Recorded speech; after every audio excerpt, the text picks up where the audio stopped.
మిర్చిలను శుభ్రం చేసుకున్నాం. ముందుగా మిర్చిలను చివర్లో కట్ చేసేయండి. ఈ విధంగా మధ్యకు చీల్చుకోండి.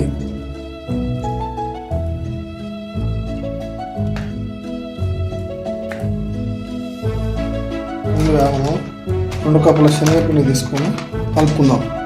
ఇందులోకి 1/2 టీ స్పూన్ వంట సోడా వేసుకుందాం. అలాగే 1 టీ స్పూను ఓమం వేసుకుందాం. రుచికి తగిన ఉప్పు వేసుకుందాం.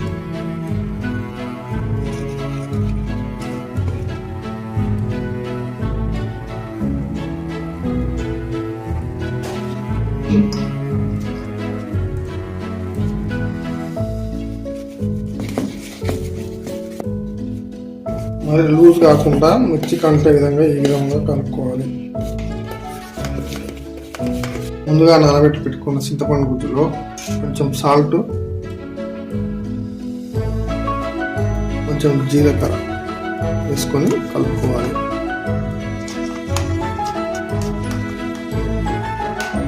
తయారు చేసి పెట్టుకున్న చింతపండు గుజ్జును చీల్చుకున్న మిర్చిలోకి మధ్యలో పెట్టుకోవాలి.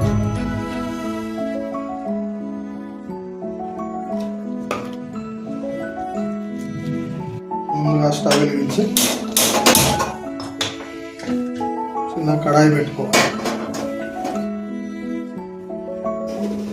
ఇందులోకి నూనె పోసుకోవాలి.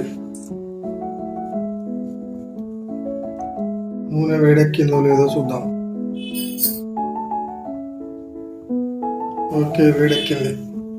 నూనె వేడెక్కింది. ఇప్పుడు మనం బజ్జీలు వేసుకుందాం.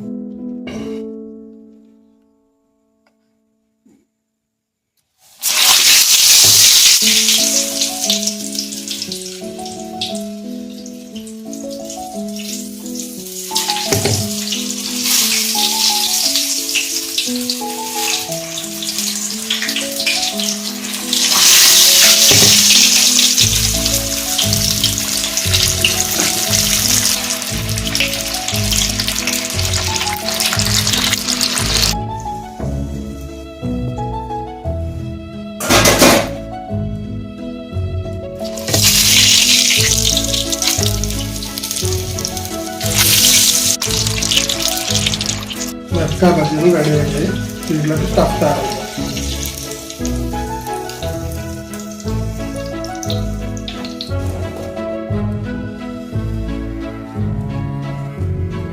సన్నగా తరిగి పెట్టుకున్న ఉల్లిగడ్డ,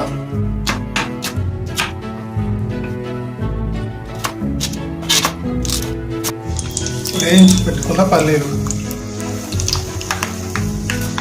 సన్నగా తరిగి పెట్టుకున్న కొత్తిమీర, 1 నిమ్మకాయ.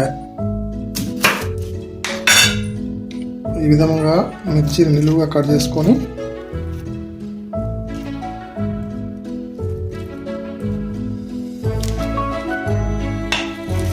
స్టఫ్